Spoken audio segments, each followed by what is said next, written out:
I'm Shawndee. And I'm Shamra. And welcome to Do Over Dish. Today we've got some great tips for you on how to take a great photo.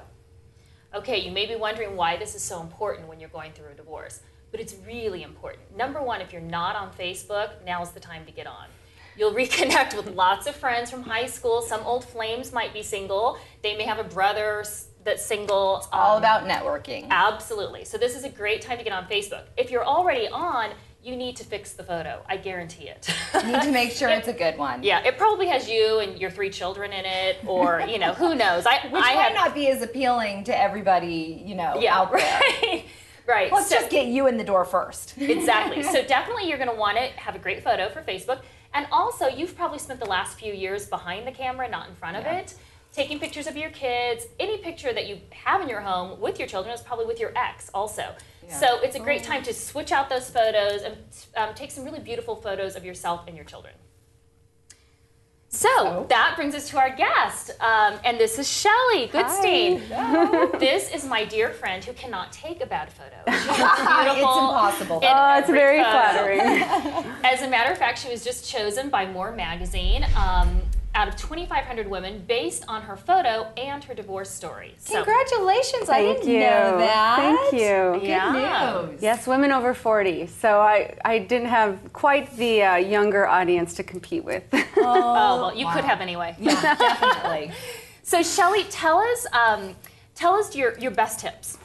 Well, I have a few tips I'd like to share with you. Of course, there is too many to fit into a small segment, but there are some important ones. I think when you are taking a profile picture, you know, really make a date with your girlfriend and go outside and take it. Always natural light will be the most flattering, easiest to work with. And so it doesn't necessarily have to be like a professional photographer taking your photo. No, in fact, I think that the more casual portraits and snapshots are much more welcoming and endearing to people, especially when they're trying to get to know you or haven't seen you for a while. Probably having a girlfriend or a friend or a family member take your photo is better because they know you and they know, like, you have a comfort level fun. And they know, and you're laughing.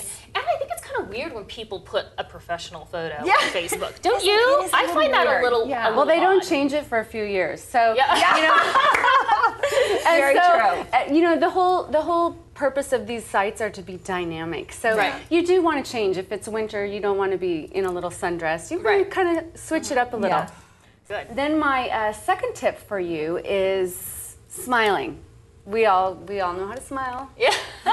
But when it's genuine and when it's pasted on, you can see the difference. I was just going to say there are some smiles are cheesier than others. Oh, yes. And I guess it really comes through in photos, you can tell. That's the advantage of having your girlfriend take it. Plus you can delete and it's free. And it's free. It is free. But your girlfriend's going to make you smile, a real smile. A photographer can't do that. Yeah, she can tell you good jokes. Right. Or that funny story you were saving like to up. forget. Yeah. Yes, that you really do want to forget. So yes, really smile genuinely and try to actually focus on something that makes you happy, and it will show in your eyes because your eyes can smile. Right. And as long as you feel happy, you're going to present that on your picture. So that's what you want to do. So that's tip number 2. Okay, very good. So tip number 3 is again about being natural. Natural light, natural smile, natural makeup. Oh, yeah. No blue eyes. But wait a second. I like, actually heard that when you're taking a photo that you should wear more makeup. Well, if you're in a studio and you have lots of lights on you, yes, it will wash you out.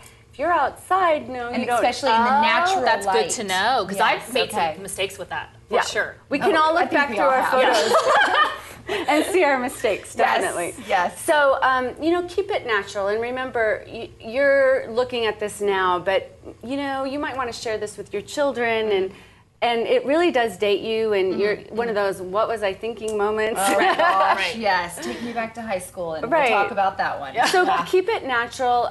Try to stay away from the glittery eyeshadow unless you're really like 16 years old and your face can handle and absorb all that. So that's tip number 3. Okay. Tip number 4 is powder. Oh, she helped us with that today before we did I did. It helped a lot. Yeah. It really does. There, so many times when we're out, even we're talking about Facebook, aside from our profile pictures, we're out and about, and shiny faces. It's just nobody's going to edit you, so you need to edit yourself. Yes, right. Keep the shine down, keep powder around. Make sure, especially when you're taking your profile picture, that you're not getting those shiny marks on your face. The glare across your face. It's not very flattering. No. And my final tip is just about what you can do to kind of switch up your look. As a model, you're always striking a pose, I guess, but you're doing it in a way that you look natural. Right. So even though you're consciously thinking to look natural, the whole natural were my first 3 comments, and throughout your whole picture, you want to look natural, especially if you're like trying to attract a new friend. Right. Oh, yes. They want to know what you look like. Right. So they don't want a glamour shot. No, you want to.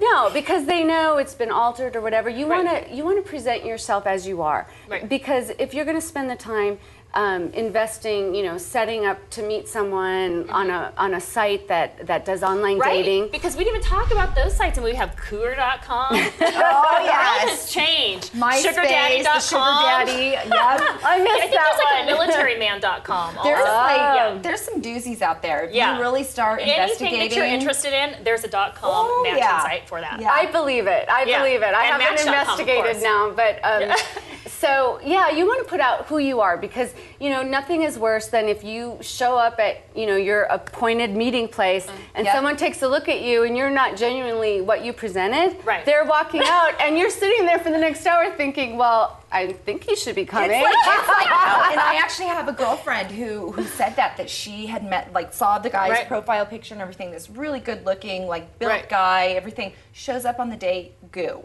Total goo. And she's like, this is not the guy in the picture. So definitely, you're right. You want to represent who you really you do. You're just wasting your own time. Exactly. I mean, truly. Just be your natural self, and that's going to be, in the long run, what you want to end up with is who you are. You don't want to pretend the rest of your life to be a glamour girl. So whatever it is, just put yourself out there the way that you are, the way that you want someone to like you back. Yeah, you're on dating, and it's like giving your first impression. Right. Yes. Here's what I really want to put out there and want people to know. It's true. So those are my 5 tips. Good. Great and 4. Also, those are only 4 or 5? Tips. Okay, I have a 5th. Okay. Okay. So the 5th tip is also about being natural in your pose that you're using for your Facebook page. You talked about the best side. Yeah, well, we all have a best side. That's true. Now, see, that would be my left side. I need to find my good side because I don't know. That's why you're in the middle today. Because I don't know which side I am. We do have a best side. So look through your photos and figure it out, because it will. It'll you come like when yourself. I'm looking for it. Obviously, there's photos you like and photos you don't like. So look through it, you'll find it. Okay. And just cater to that side. For me, it's always my left side. So. I'm so curious now. I can't wait to go home and look. Yeah. Well, our faces aren't asymmetrical. We're different. So you're going to prefer some side over the other. It doesn't mean you should take all your pictures like that, because you're a whole person. Yeah. So you are a whole person. You're not only your left side.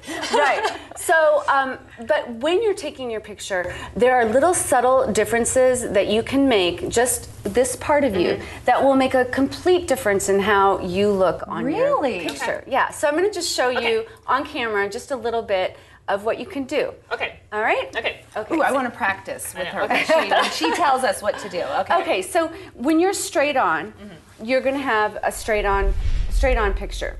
Okay, so you can smile, you can laugh, you can put your chin up a little, you can put your chin down a little, you can turn to the side. Now, if you just make a little subtle movement this way, now you can, just kind of tilt your head.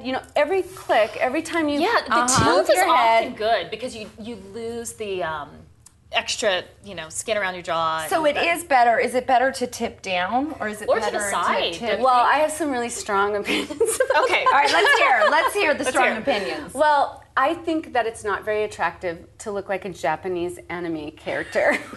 And a lot of young girls like to do this on their pictures now. They put their chin down and they look up at you with these really big eyes, right? I know what you're talking about. I've seen that. It's a little distorted for me. Okay. And as you age, we sag a little bit right here. Right. So it's not really flattering for us to be putting our chins down. Okay. Now that said, you don't want to put your chin up so high that someone's looking up your nose. Right. Yeah. Because that's not attractive. So it's kind of a fine line of what to do.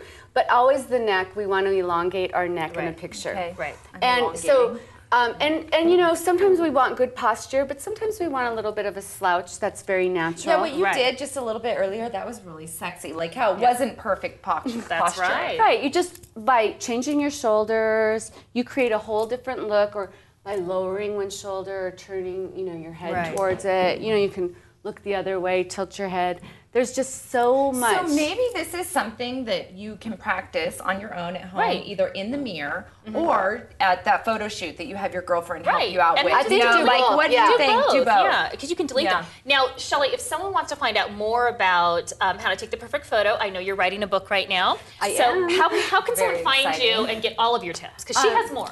I have a lot more. This is just a little bit. teaser. There's Tip of the so much iceberg.